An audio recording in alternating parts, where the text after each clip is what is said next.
একটুখানি কথামৃত। ঠাকুর আজ অবগাহন করিয়া গঙ্গায় স্নান করিলেন না। শরীর তত ভালো নয়। তাহার স্নান করিবার জল ওই পূর্বোক্ত বারান্দায় কলসি করিয়া আনা হইল। ঠাকুর স্নান করিতেছেন, ভক্তরা স্নান করাইয়া দিলেন। ঠাকুর স্নান করিতে করিতে বলিলেন, এক ঘটি জল আলাদা করে রেখে দে। শেষে ওই ঘটির জল মাথায় দিলেন। ঠাকুর শ্রীরামকৃষ্ণ আজ বড় সাবধান, এক ঘটি জলের বেশি মাথায় দিলেন না। স্নানান্তে মধুর কণ্ঠে ভগবানের নাম করিতেছেন।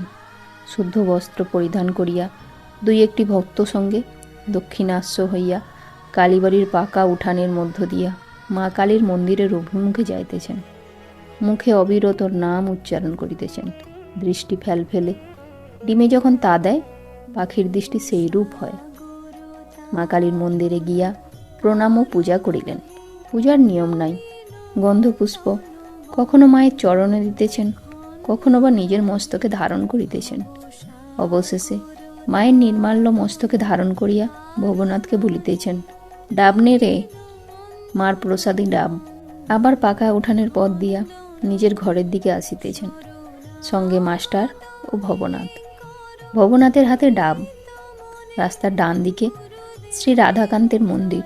ঠাকুর বলিতেন, বিষ্ণুঘর। এই যুগল রূপ দর্শন করিয়া ভূমিষ্ঠ হইয়া প্রণাম করিলেন।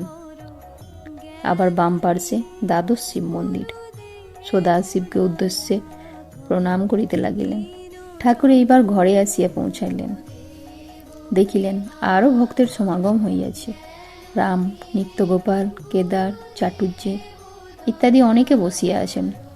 তাহারা সকলে তাহাকে ভূমিষ্ঠ হইয়া প্রণাম করিলেন।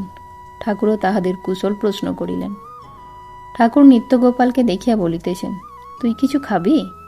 ভক্তটির তখন বালক ভাব। তিনি বিবাহ করেন নাই, বয়স 23-24 হবে। সর্বদাই ভাবরাজ্যে বাস করেন। ঠাকুরের কাছে কখনো একাকী, কখনো রামের সঙ্গে প্রায় আসেন।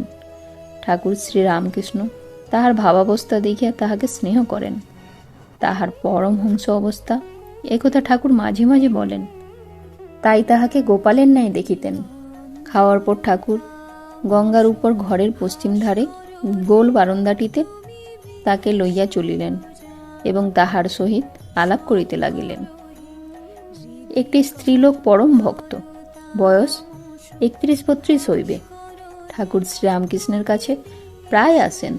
সেই স্ত্রীলোকটিও এই ভক্তটির অদ্ভুত ভাবাবস্থা দেখিয়া তাহাকে সন্তানের ন্যায় স্নেহ করেন ও তাহাকে প্রায় নিজের আলয়ে লইয়া যান।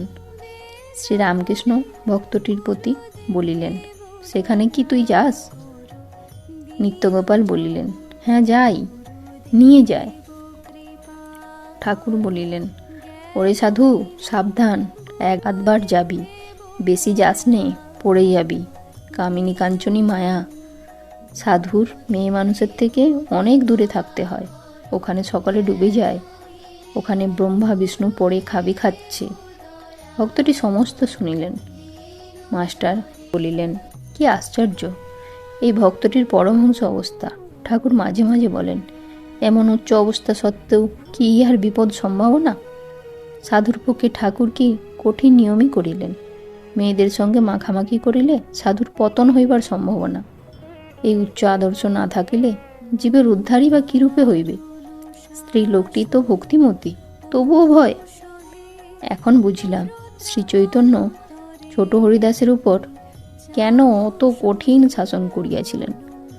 মহাপ্রভুর বারণ সত্ত্বেও একজন ভক্ত বিধবার সহিত আলাপ করিয়াছিলেন, কিন্তু হরিদাস যে সন্ন্যাসী, তাই মহাপ্রভু তাহাকে ত্যাগ করিলেন।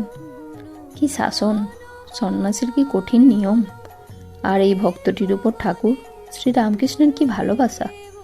পাছে উত্তরকালে তাহার কোনো বিপদ হয়, তাড়াতাড়ি পূর্ব হইতেই সাবধান করিতেছেন। ভক্তেরা অবাক, সাধু সাবধান। ভক্তেরা এই মেঘ গম্ভীর ধ্বনি শুনিতেছেন। জয়তু শ্রীরামকৃষ্ণ।